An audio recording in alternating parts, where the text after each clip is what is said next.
up here in northern Israel. Hope you're all doing well on this Thursday. Hope you're so happy it's Thursday and you have reasons to be happy. Um, Funny little side note anecdote. I was just in touch with a good old friend of mine who happens to be a neighbor of one of the parents of one of the three women who was recently released from captivity, from being held for more than 450 days or so by Hamas.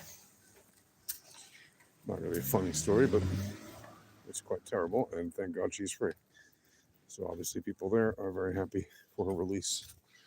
And frankly, so am I, and anybody should be free to see these poor hostages being freed. So,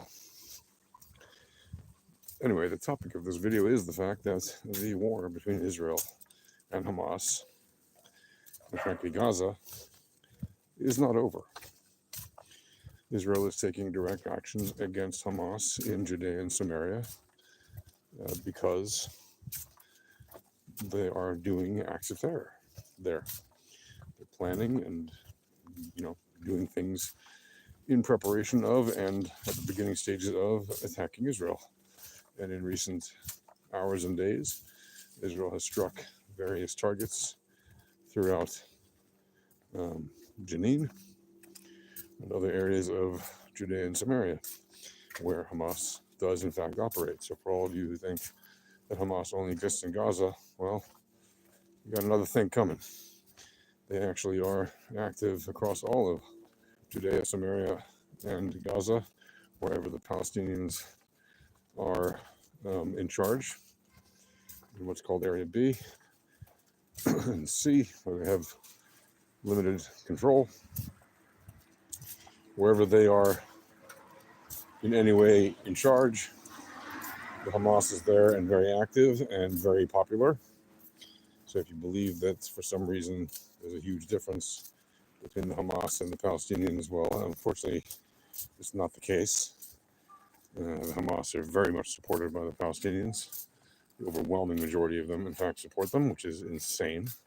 There are, of course, people among the Palestinians who do not support the Hamas and, frankly, do not support the Palestinian Authority either, because both organizations are very corrupt and feudal and tribal and want to cling to old ways of despotism and cronyism and fiefdoms and staying in power the old-fashioned way by force, right? And they, frankly, are not liberal Democrats in any way, shape, or form. They're not even what you would call conservatives in America. They are extremists, even in the most moderate camps of them.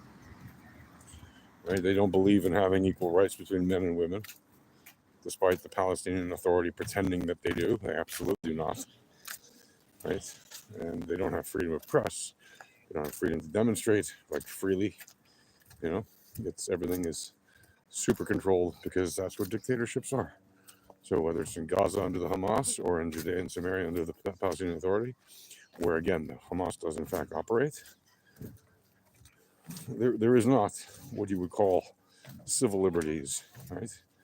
They don't have human rights at the highest levels that you would expect in any decent industrialized nation, right? Here in Israel, we do. We guarantee not just human rights, but also civil rights, whether you're Israeli or not. If you're in Israel, you have your civil rights and you have human rights. And you have basic rights in addition to that. So I'm hearing a sound that I probably, well, hopefully it's nothing. Got to keep your ears open because even though we have a so-called ceasefire here in the north of Israel with the Hezbollah in Lebanon, can't trust them worth the spit, right? And they are very likely to at some point break that ceasefire.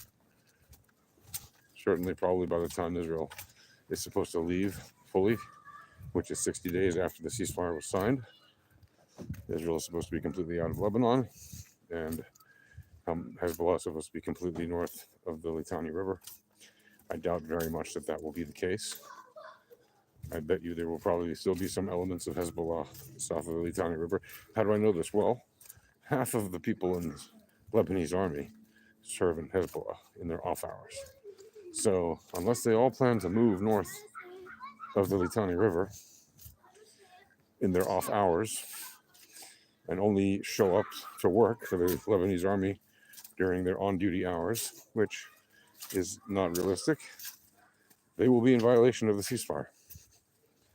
And if they have assets south of the Litani River, which we definitely know they do, because Israel keeps finding more assets as they leave, we keep finding more weapons caches, tunnels, all kinds of things that Hezbollah is not supposed to have south of the Litani River.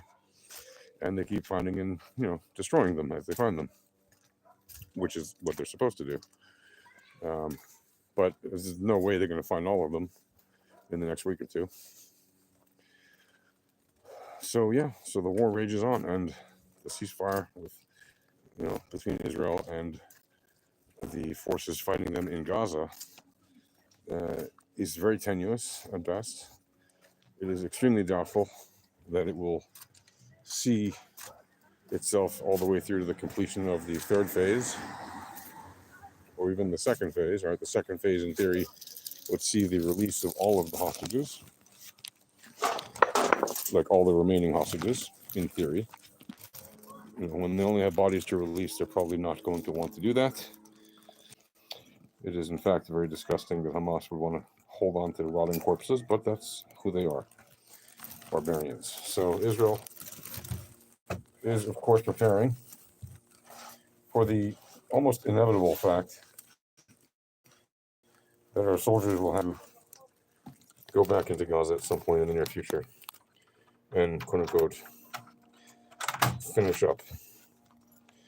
Hopefully, there will be peace, but I am a realist. In the Middle East, peace doesn't come easy. That's it for now, folks. Talk to you later. Take care. Shalom.